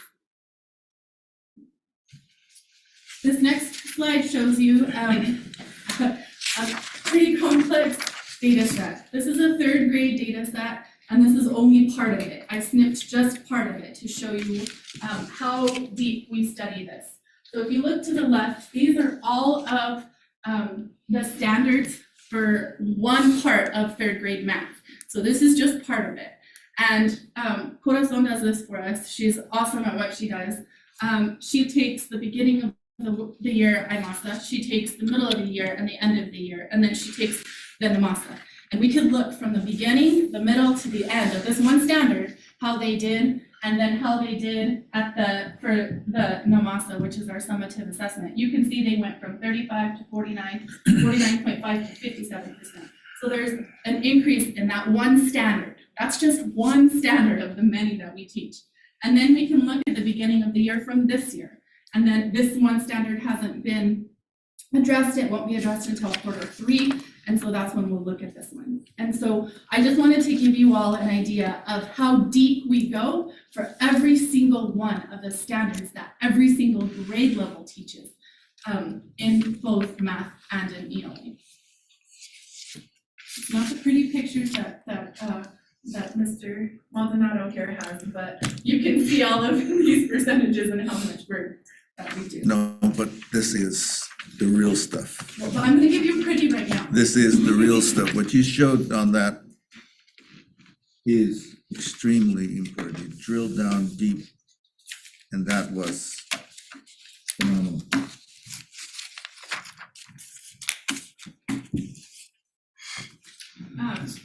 Dr. Martin and Mr. Maldonado will pass these out. This is an example of one of the reports that we get from Synergy Assessment. And so this is a really quick one that we can pull at the district level that shows you a lot of different things really quickly. So this is one assessment for one grade level for one subject. But as you go through it, you can see at the back pages there, it goes all the way down to school, and it tells that school for every standard how much above the average they were or how much below the average they were. So if I see another school that did really well on a certain standard and I'm getting ready to teach that standard, I know who I'm going to call for help. And those discussions were happening today. And so then there's like a standard description. So it'll tell you what that standard is, what it's testing, and then it tells you exactly how they did on that standard. And then if you look a little further, it tells you how that school did and how the other schools did. So as a teacher, while it's hard to see that if I teach at San Rafael and I'm at, maybe one of the lowest scoring schools there, then the other schools are doing better than me, I know I need to reach out. I know I need to lean on somebody else to help me out there. And I also know that I have colleagues that are willing to help, and we saw that today. And so I wanted to give you another example there. So not only do we do what you just saw up here, but we look at those for every single test for every grade level. And we're able to compare the schools there and see where our shining spots are, see where we can get some leadership for professional development and things like that, but also where we can support our teachers, where we can send our teacher mentors, where we can have some discussions with principals about what we can do to support those teachers.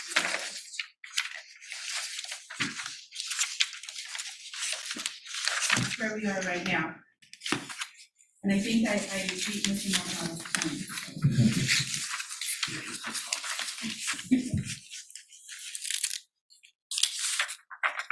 So, any questions? Thank you. Impressive.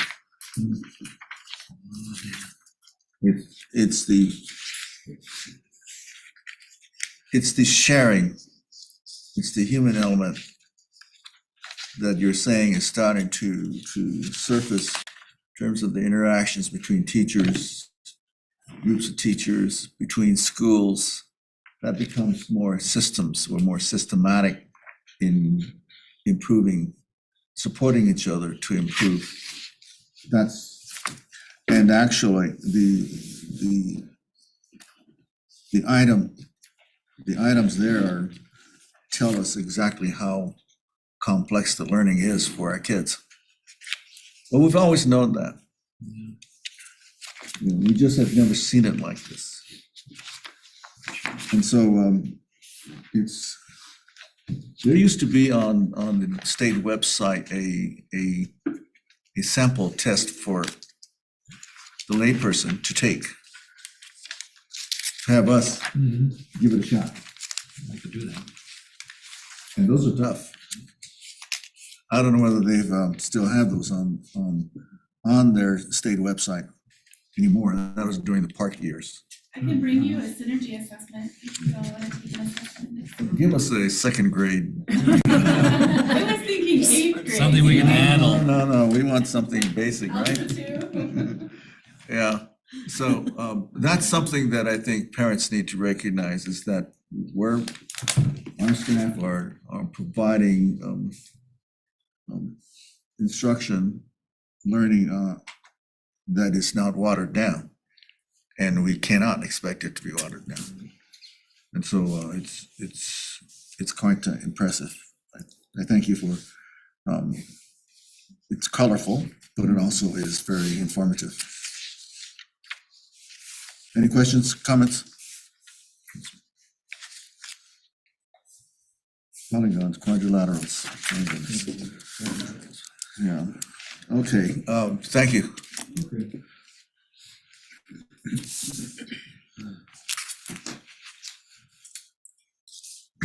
Mr. Pettis. Yes, sir, Mr. President, Board.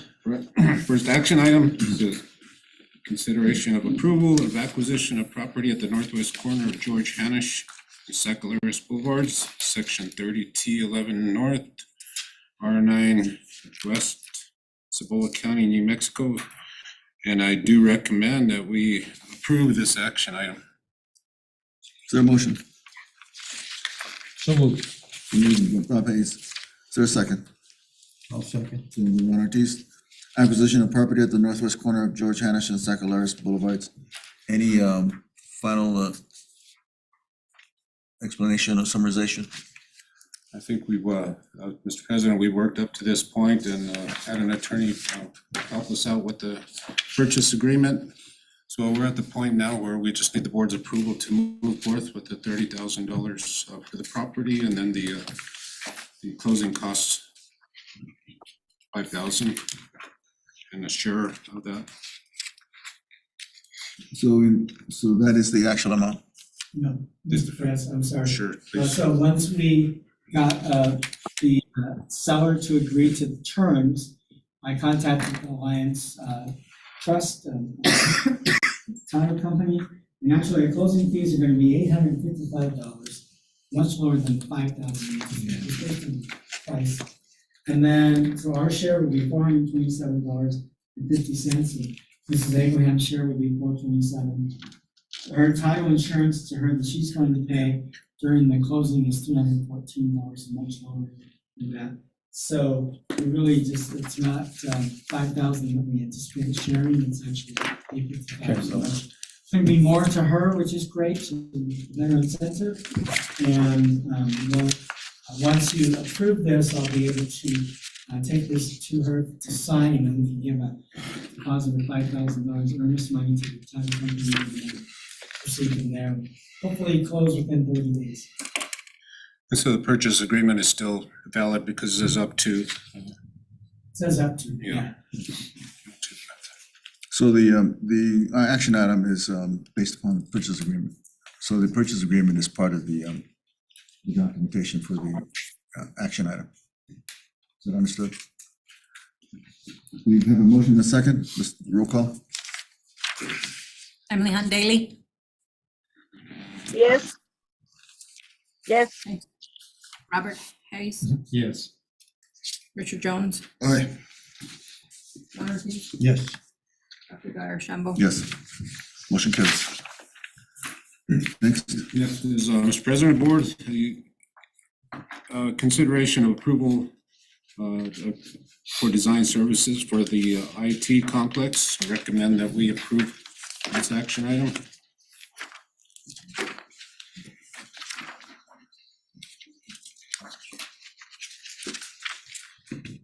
is there a motion? So moved. Do a second? Second. Motion has been made by Richard Jones, seconded by Ron Ortiz. Approval of design service for a new IT complex as presented. Any final comments about that, or are we ready? Hey, I know I missed a couple minutes. Where's it gonna be? Same place, same property there. Okay, that's right. Okay. No other questions? Roll call. Emily Hunt Daly, Yes. Thank you. Robert Hayes, Yes. Richard Jones, Aye. John Ortiz, Yes. Dr. Guyer Shambo. Yes. Next. Next up, Mr. President, Board, is the consideration approval for design services for the new operations complex. And I do recommend that we approve this action item. Any discussion, explanation needed? Motion, please. I'll move to approve. So moved by Ron Ortiz. Is there a second? Second. Second by Emily Hunt Daly. Approval of new operations complex is presented. Call for the roll call. Emily Hunt Daly, Yes. Thank you. Robert Hayes, Yes. Richard Jones, Aye. John Ortiz, Yes. Dr. Guyer Shambo. Yes. Next. Mr. President, Board, the next action item is consideration approval request to open investment accounts with Morton Capital LLC and to transfer $7 million from TBK bank checking account and $4 million from the TBK bank money market account to Morton Capital and investment accounts. I do recommend that we approve this action item. Motion? Is there a motion for this? So moved. Motion made by Richard Jones, seconded by Second. Ron Ortiz. Approval to open investment. Is there any discussion? Is this to allow us to make more money? Is that why we're doing this? Pretty much. Yes, that's exactly right. So TBK Bank, our checking account, we hover, between 18 and $20 million on a daily basis, earning no interest whatsoever. Okay. Our money market account earns some interest, and that's, money market account is the ad valorem taxes that we collect to repay the bond loans. So it's not money that we It's not the bond account, it's not the 10 million, it's the money that we collect in order to pay on the 10 million as we go. So the state law allows us to use some, under certain parameters, to take some of that cash and invest it in different safe and very conservative investment products. Morton Capital does work for 5 other districts in the state. I reached out to all of them and asked them for feedback and whatever, and we got very positive feedback from everyone. We also reached out to our CPAs to ask about, are these proper, what would be a great sort of a conservative number of cash to move over to earn the interest. And so we agreed that on the amounts that I shared with you on this proposal. Right now, the rate is 4.03%. But just to give you an idea of what we're earning in any regular check savings account, 0.15 to 1%, not even 1%. So this is quite healthy. And it's money that we will be able to keep in a fund that's not belonging to the state, just like our wind farm money. We can use it for anything we want to use it for. I have them work up a couple different sort of performance on this, and you can see with the accompanying spreadsheet that I gave you there that we could earn. I'm looking at anticipating about $443,000 in the first year. So let's say we earn $36,000 in interest 1 month. Rather than keeping it there and using that to earn more, I want to bring that out and then try to check into our savings and doing it that way. If I kept the money in there, we would end up with about $8,000 more in interest earnings. But I think it's better to replenish our accounts as we go rather than to wait at the end of the year. And this is the current interest rate, could fluctuate based on what the feds do with the interest rates there, but this is pretty healthy. And so the moving $7 million from the checking account is very fluid. If we ever need that money, we simply make a call or an email, and we get the money in our account back the next day. So it's always ours. It doesn't belong to anyone. It's secured by U.S. government backing. So the money remains in our possession. It's not like we're doing a term CD account or money market account that if you pull it out early, you get penalized. This is very liquid, fluid money, very safe investment for us, in my opinion. So the 4.03, is that an average they're going to say we can make, or is it gonna be adjustable every month? Well, right now it's 4.03. When we first started talking, it was 3.89. So it could go up, it could go down. Right? These are just pro forma indicators here, but I'm anticipating that we would hit close to that $440,000. It's just a healthy way to be good stewards of our cash. Any other comments, suggestions? Roll call? Helen Daly, Yes, thank you. Robert Hayes, Yes. Richard Jones, Aye. Ron Ortiz, Yes. Dr. Gar Shambo. Yes. Motion carries. Next. Next up, consent agenda. As president board, I recommend that we approve the consent agenda as presented. Is there a motion? I'll make a motion to approve. Is there a second? Second, Sigmund Valdez. or Emily, either way. Emily on Daily, seconds, and approval of the consent agenda as presented. Roll call? Emily Hunt Daly, yes, Robert Hayes, Yes. Richard Jones, Aye. Ron Ortiz. Yes. Dr. Guy Shambo. Yes. Motion carries. Mr. Pettis. Yes, sir, Mr. President, Board, Superintendent's report. Just want to give a brief update on where we're at with Blue Water and Mesa View. I think I'll need Mr. Triplehorn with details. As we know, Blue Water's been through pushing back here and there, so we wanted to give you the latest on. Did a presentation for Blue Water. Good. Let me give you a quick update on Mesa View, because it's pretty straightforward. Good evening, Mr. President, board members.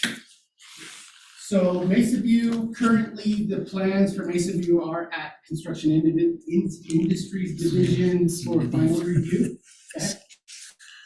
We submitted those before Christmas break, the week before Christmas break, so we anticipate those coming back mid-January with the final stamp of approval from that.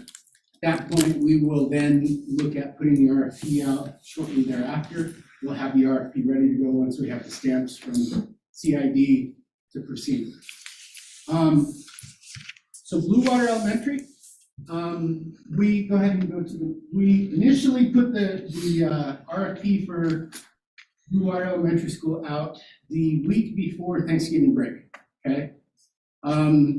With the anticipation that CID was going to approve those plans that week. Well, that didn't happen. And so when we got back from Thanksgiving break, they still were not approved by CID. And so we pulled the RFP off of the street because contractors couldn't look at plans to get us a price.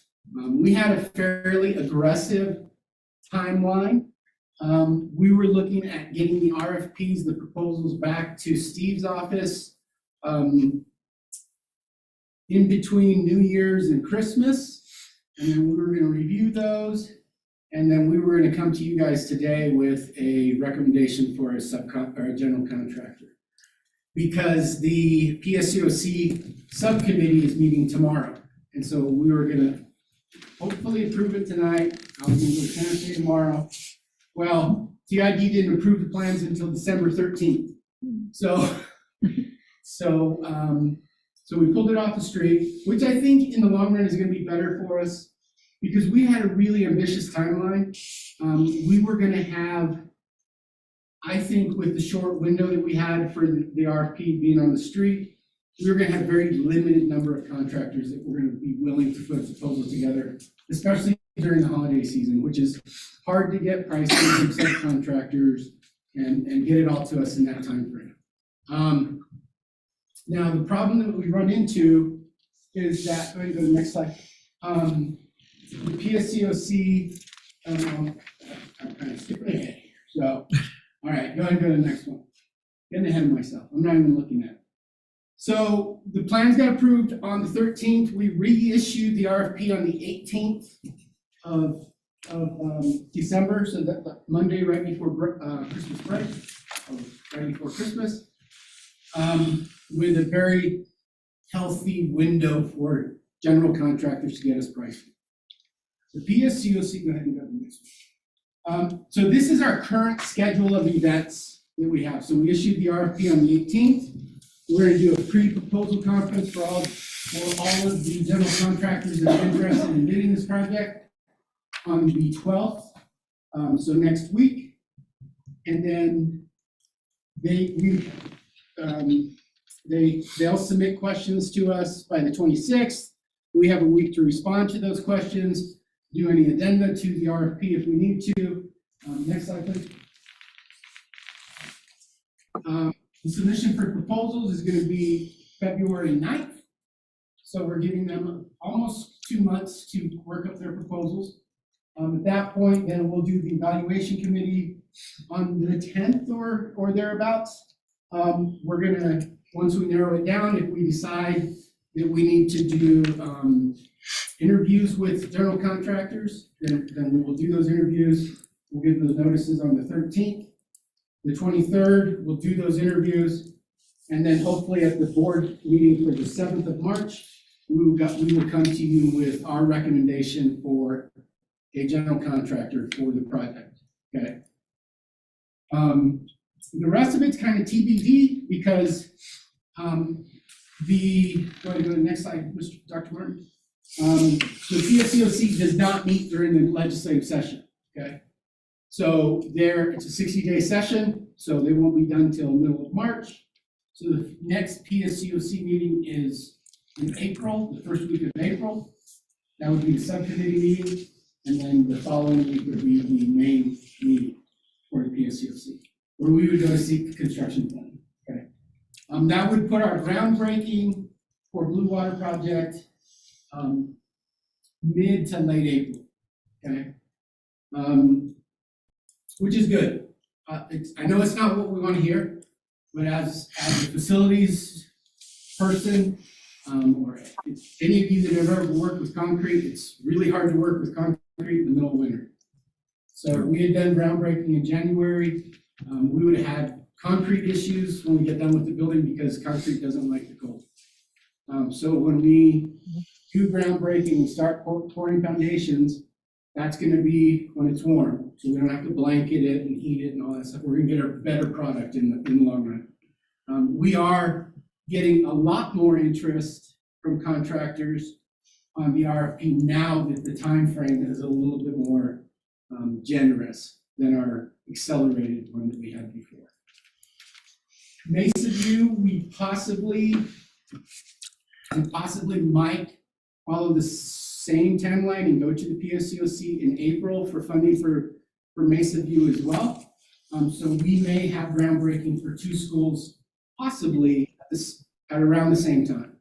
So we'd be running 2 schools starting up at the same time for construction. So that's the timeline that we've come up with. Do you guys have any questions, comments? I know it's not what we wanted to hear, that we delayed this project and we delayed it.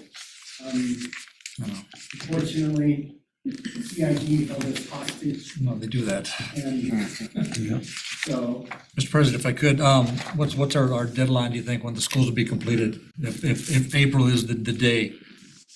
so. Just, I'm not gonna hold you to concrete, but just what do you think? Blue Water is about a 13-month construction. It's not too bad. So we would finish May, June, somewhere in there of 24. So we'd be ready for school year 24-25. Correct. It's a lot easier to move into a school, move from the old school into the new school during the summer. The way we had it gapped out before, we would have we'd have the building complete in February-ish. And then that would put us moving in March, which we would have to do that during spring break or close the school for a couple of days. I mean, I've done several different things with moving into new buildings during the school year, but it's a lot more problematic than having the summer to do. I want to also add that because of the delays, that very first bond that we issued in 2019 after the vote, we got in 2020, and the term expires this June 2023. I had to ask for an extension of that term, and that's one of the reasons when Ron and I were talking about the timeline, we wanted to spend some of that money before the term expires, right? Otherwise, we'd have to do some finagling to keep that $3 million. So I anticipate that I'll get an answer in the next week or two on whether or not I'll just extend the term another 2 years for it, which is pretty typical. That's what our bond advisors tell us. But I had to make that formal appeal, and one option is that they say no, and we have to spend that money somehow. Could be spent on other projects, obviously, these, but this is the main draw. You couldn't just encumber those dollars toward the building of the school, but you have to encumber them some other way. Yes. We could encumber them some other way and then use that money for that fund over to, it becomes a bookkeeping nightmare. Congratulations, Mr. Maldonado, there you go. Another audit finding. next Oh, week. no, Lord. Any other questions? Questions, comments? Mesa View, would it be the same timeline, or is it, So it's Mesa a View larger is a school? longer construction Yeah. time. Well, Mesa View is about almost an 18-month construction. So we're looking at a year and a half. So we're gonna run into that issue where we're gonna have to do moving. We may delay the groundbreaking a little bit, so that way we can move in during like Push it Christmas break. Yeah, that's probably about the time frame you'd So- have to do it. Yeah. Okay. So, I mean, we can start up 2 projects at the same time. Oh, I know that, it's just the end product is what you're worried about. Yeah, Yes, how so- close you get to that disruption during those school years, yes. Correct. Okay, that concludes this section of it. Thank you very much. Thank you. Mr. Pettis? That'll do it, Mr. President. Okay. Let's get into executive session. There's 2 parts to it. They should not be too long, hopefully. Discussion of limited personnel matters pursuant to section 1015-1H2 of the Open Meetings Act for discussion. The evaluation of the superintendent, including informal progress review, feedback, previewing, evaluation timelines, emphasizing best practices in the processes. And then B, board discussion with its legal counsel under the attorney-client privilege in anticipation of litigation pursuant to 1015-87 Open Meetings Act to discuss school district compliance within review of issues arising from LFC audit related to the respective statutory authorities of the parties, including the production. Am I in the right one? Yep. Yep. Go into executive session. Is there a motion to go into executive session? So moved. So moved by Bob Hayes. Is there a second? Second by Richard Jones to go into executive session as presented. Roll call. Leanne Daly. Yes, You. Robert Hayes. Yes. Richard Jones. All right, Ron Ortiz. Dr. Guyer Shambo. yes. Motion carries. 7:20 We'll now go into executive session. 7:26. 7:20.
warm in here now.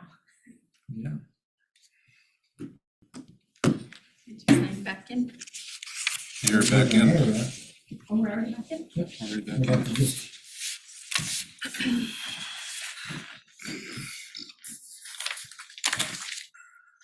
Dr. Martin,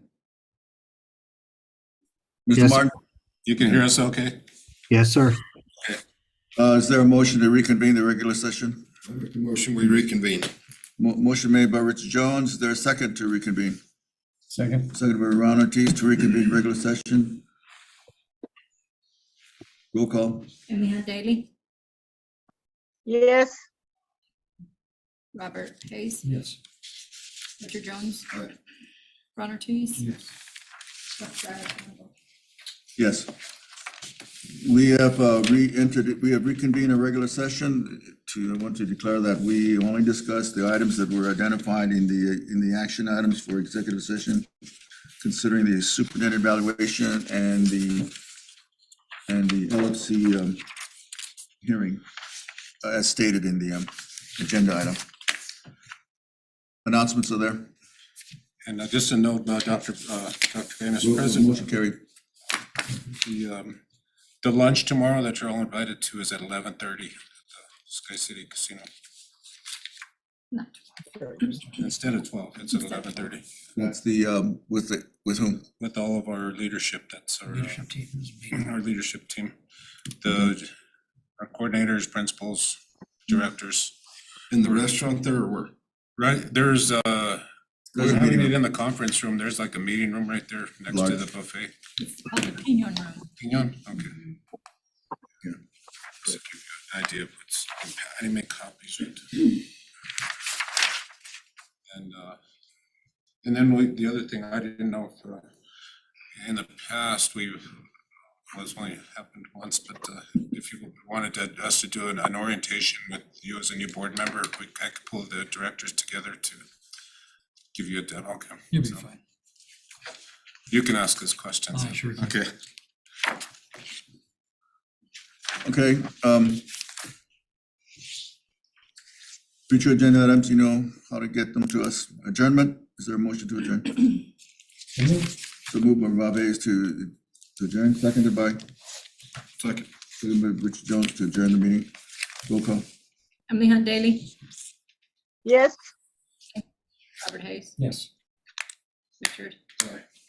Ron Ortiz. Yes. Dr. Tyler Campbell. Yes. Meeting's adjourned at 8:32. 8:32. People, thank you. Night. Right, Happy New Stevie? Year to everyone. Happy New Year. For those of you who didn't know, my wife and I both had COVID. You did? Yeah, in November, so for the last 2 months, and then she had complications and she's still recovering from that. No kidding. Yeah, but she had a transplant. So when you have immunosuppressants, antibiotics don't work. So she was in the hospital for a while, a couple of times. But y'all are better now? She's better? Yeah. She's better? Yeah. And I forgot to mention to you, Andy Sanchez got COVID over Christmas. He was quarantined during Christmas. It'll be all right. Good night, family. Yeah, we're good. Richard? All good. We had some COVID around my house at Thanksgiving. Stay away from everybody. Yeah. We don't know how we got it, but we got it. Yeah, really good. I had all my